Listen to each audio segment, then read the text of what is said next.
Olá, seja bem-vindo ao canal Chave de Leitura. Hoje nós vamos conversar sobre Floresta Escura, da Nicole Krauss. Bom, esse foi o livro escolhido para leitura no Leia Mulheres, é o quarto romance da escritora, publicado em 2017. Para mim é o romance mais sofisticado dela, como eu já dei uma palhinha no do vídeo de livros lidos. É um romance bem híbrido, assim, né? Ele é ficção, mas ele tem bastante de ensaístico. Ele vai acompanhar a vida de dois personagens em paralelo, uma coisa que ela já meio que tinha explorado tanto na História do Amor quanto no A Memória das Nossas Memórias, embora na Memória das Nossas Memórias ela acompanha a vida de vários personagens afastados no tempo, né, de épocas diferentes. E continua também explorando a questão da vida do povo judeu, né, então a questão da diáspora judaica. E esse livro aqui, ele então acompanha a vida de um advogado de 68 anos, já aposentado, chamado Jules Epstein. E o Epstein é um homem muito rico e um homem, assim, um grande empreendedor no sentido de superar as barreiras e tudo mais, assim, até comentei que ele tinha, no outro vídeo, que ele tinha um ímpeto, assim, quase fáustico da realização das coisas.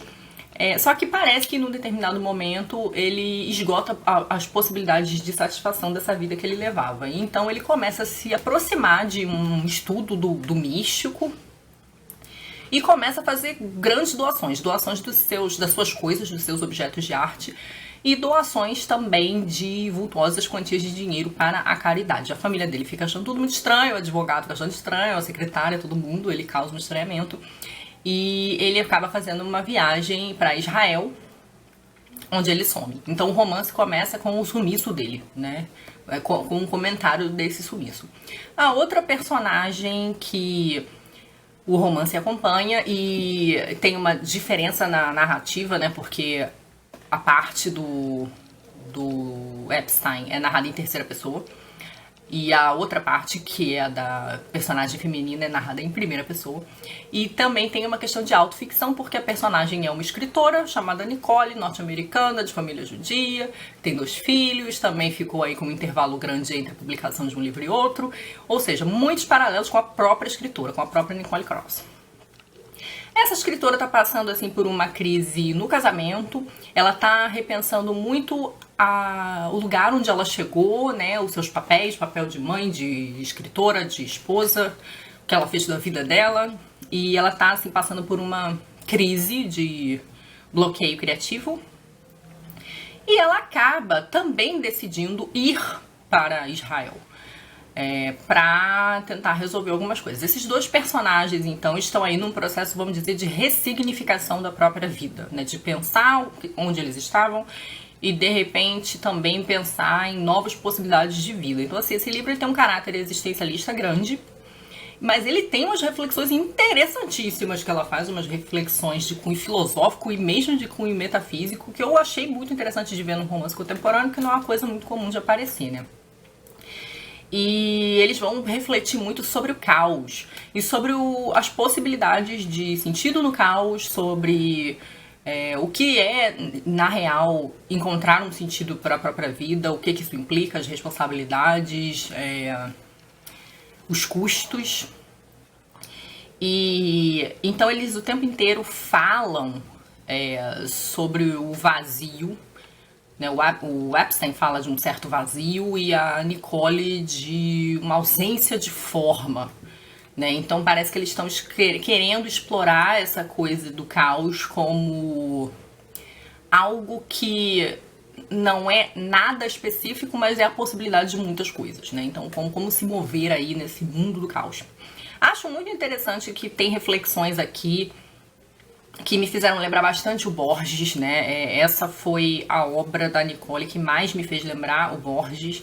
E a Nicole costuma estar mais associada a autores judeus, né? Principalmente ao Philip Roth, que inclusive tem um elogio dele aqui bem na capa, né? Um romance brilhante, tem toda a minha admiração. Mas quem é leitor do Borges perceberia muitas ressonâncias aqui nesse livro, porque tem a questão da autoficção, né, do escritor, com o mesmo nome do autor. Tem a Nicole aqui, vai fazer muitos comentários ensaísticos sobre a obra do Kafka, porque, assim, eu não vou falar para não entregar muito da história, mas esse romance ele tem muita ligação com o Kafka e com uma possível vida do Kafka que as pessoas não teriam conhecido, uma certa história paralela do Kafka. E a Nicole comenta bastante a biografia do Kafka, a Nicole personagem.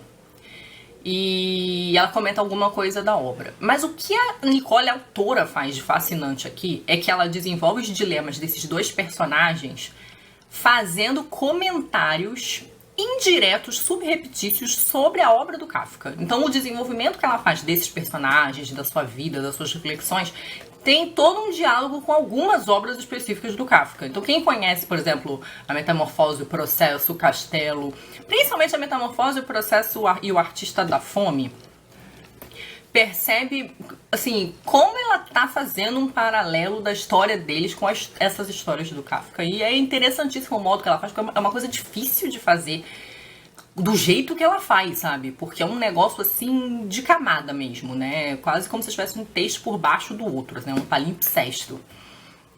E eu acho que ela faz isso muito bem, eu acho que ela tem ótimas ideias, ela as coloca em execução de forma muito interessante. Mas eu preciso dizer algo sobre esse livro que eu disse também sobre A Memória das Nossas Memórias, que é o tom monotônico. Esse não é um livro de altos e baixos, ele não é um livro de rompantes, ele é um livro contido, né? E ele é bem cerebral, assim, né? E acho que nisso ele lembra muito a obra do Borges também, nessa coisa de ser um romance com muita reflexão teórica, ensaística, filosófica, num tom meio contínuo. E fora outras características, né? Por exemplo, essa reflexão sobre o caos, né? Sobre como o mundo é de uma complexidade tal que os nossos saberes, as nossas ciências, a nossa organização do pensamento só dá conta parcialmente do mundo, né? E em que sentido esses nossos saberes não são ficções, no sentido de que eles não abarcam o todo. E essa é uma reflexão extremamente borgiana, né? E ela faz aqui também. E ela faz de uma maneira muito sensacional, que pra mim é muito sensacional, mas que eu senti que no Leia, por exemplo, a galera não curtiu muito. Que é de pegar... eu quero tratar disso sem dar os spoilers, mas assim, tratar coisas incomuns de se tratar que cabem nisso que é o caos do mundo. E por isso o livro parece perder talvez um pouco essa coisa de um norte, de um sentido, ou de um objetivo muito claro. Porque o livro ele tem o seu também percentual de caos, né? De coisas que tradicionalmente não estão envolvidas numa narrativa, mas que aqui estão, porque elas fazem parte de um mundo com todas as suas nuances e complexidades, enfim. Então eu achei muito interessante o modo como ela desenvolve isso. E o modo como ela une todas essas questões, né, pra falar de um mundo caótico, então que é meio absurdo, é meio difícil de você fechar numa definição. É interessante que ela traga o Kafka, né, que é um autor que fez gênero fantástico e que trabalhou muito também o absurdo na vida das pessoas, né, então eu não sei, eu acho interessante o modo como ela junta todas essas coisas. Achei muito bem sacado. Vou ler alguns fragmentos pra vocês verem como é o texto. Em hebraico, o mundo é Olam. E eu me lembrei então que meu pai tinha me explicado uma vez que a raiz do termo era Alam, que significa esconder ou ocultar. Na análise de Freud sobre o ponto em que Heimlich e Unheimlich se dissolvem num só e iluminam uma angústia, algo que deveria ter permanecido oculto, mas que veio à luz, ele quase chegou à sabedoria de seus ancestrais judeus. Mas no fim, limitado pelo alemão e pelas angústias da mente moderna, ficou aquém do radicalismo deles. Para os judeus antigos, o mundo sempre esteve ao mesmo tempo oculto e revelado.